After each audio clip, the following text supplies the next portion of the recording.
Hallelujah, Hallelujah,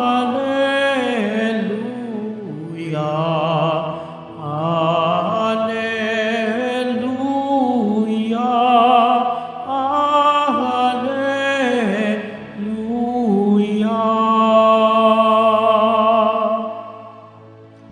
Ikaw, Pedro, ang saligan ng aking simbahang banal,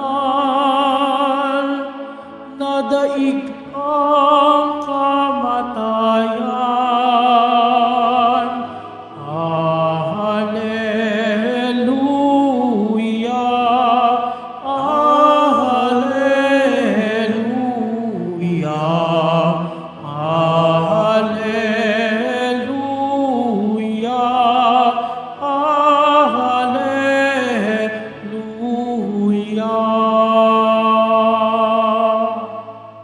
Sumainyo ang Panginoon. At sumaiyo rin. Ang mabuting balita ng Panginoon ayon kay San Mateo. Papuri sa iyo, Panginoon. Noong panahong iyon, dumating si Jesus sa lupain ng Cesarea ng Filipos. Tinanong niya ang kaniyang mga alagad, sino raw ang anak ng tao ayon sa mga tao? At sumagot sila, ang sabi po ng ilan ay si Juan Bautista kayo. Sabi naman ng iba, si Elias kayo. At may nagsasabi pang, si Jeremias kayo o isa sa mga propeta. Kayo naman, ano ang sabi ninyo? Sino ako? Tanong niya sa kanila. Sumagot si Simon Pedro, kayo po ang Kristo, ang anak ng Diyos na buhay. Sinabi sa kanya ni Jesus, mapalad ka, Simon na anak ni Jonas, sapagkat ang katotohanan ito'y hindi inihayag sa iyo ng sinumang tao ng aking amang nasa langit. At sinasabi ko naman sa inyo, ikaw ay Pedro, at sa ibabaw ng batong ito ay itatayo ko ang aking simbahan, at hindi makakapanaig sa kanya kahit ang kapangyarihan ng kamatayan. Ibibigay ko sa iyo ang mga susi ng kaharian ng langit. Ang ipagbawal mo sa lupa ay ipagbabawal sa langit, at ang ipahintulot mo sa lupa ay ipinahihintulot sa langit. At mahigit niyang tinagubilinan ang kaniyang alagad na huwag sabihin kanino man na siya ang Kristo. Ang mabuting balita ng Panginoon. Pinupuri ka namin, Panginoong Heso Kristo. Magsiupo muna po ang lahat. Magandang umaga po sa inyong lahat, mga kapatid kay Kristo. Sa lahat po ng ating mga taga-subaybay sa iba't ibang online platforms at sa lahat ng ating mga kadiboto sa iba't ibang panig ng Pilipinas at maging sa buong mundo kung saan tayo ay naaabot ngayon ng ating live streaming. Mapayapang umaga din po sa inyong lahat. Purihin at dakilain natin ang ating Panginoon, ang mahal na poong Jesus Nazareno. Mga kapatid kay Kristo at mga kadiboto, malugod po namin kayong tinatanggap sa Basilica Minor at Pambansang Dambana ni Jesus Nazareno. Napakaganda po ng ating ibanghelyo sa araw na ito. Narinig po natin na tinanong mismo ni Jesus Nazareno ang kaniyang mga alagad kung sino at ano ang pagkakakilanlan ng mga tao sa kanya. Kaya may nagsasabi dang na siya si Juan Bautista, si Elias, at may nagsasabi din isa sa mga propeta. Subalit, bukod tanging si Simon Pedro ang nakabatid ng katotohanan sa ating Panginoon.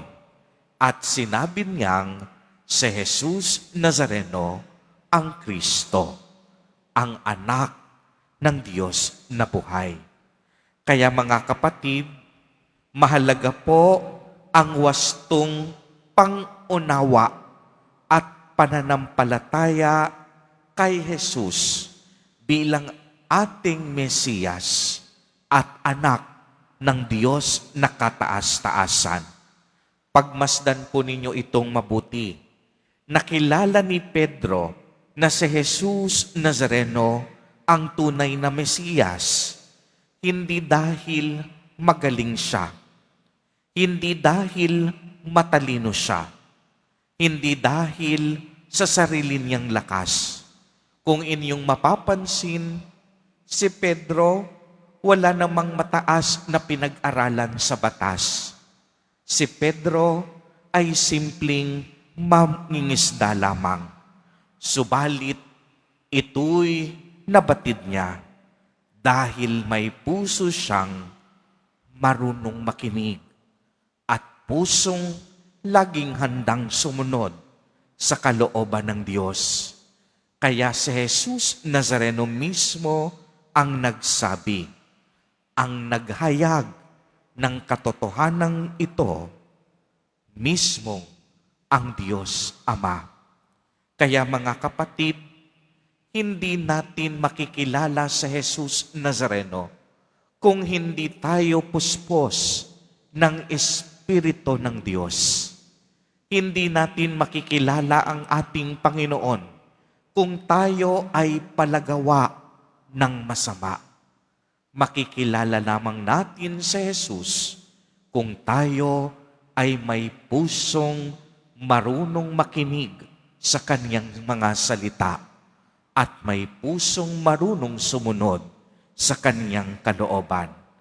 Kaya mga kapatid, ang magandang itanong sa atin, mga sarili, sa mga sandaling ito, kung kilala ba natin talaga si Jesus o kilala lang natin ang tungkol sa Kanya. Magkaiba po ang sabihing kilala ko si Jesus at kilala ko ang tungkol kay Jesus. Kapag sinabi po natin kilala o alam ko ang tungkol kay Jesus, ang pagkakakilala natin sa Kanya ay hanggang sa isip at kamalayan lamang. Maaaring eksperto ka sa pagkakakilala mo kay Jesus dahil sa iyong mga napag-aralan sa Biblia, dahil nabasa mo ang mga tungkol sa Kanya sa pamamagitan ng iba't ibang mga libro. Nagbabasa ka ng katisismo ng simbahan, maaaring nakilala mo siya sa pamamagitan ng pagteteolohiya at masusuring pag-aaral ng kaniyang buhay. Ngunit sa bandang huli, kilala mo lamang ang tungkol kay Jesus dahil nanatili ito hanggang sa isip mo lamang. Iba rin naman ang sabihing kilala ko sa Jesus bilang aking Panginoon, Mesiyas, manunubos at kaibigan. Dito, ang pagkakakilala mo sa Kanya, hindi lang sa isip, kung hindi sa iyong pang-araw-araw na karanasan at pakikipag-ugnayan sa Kanya.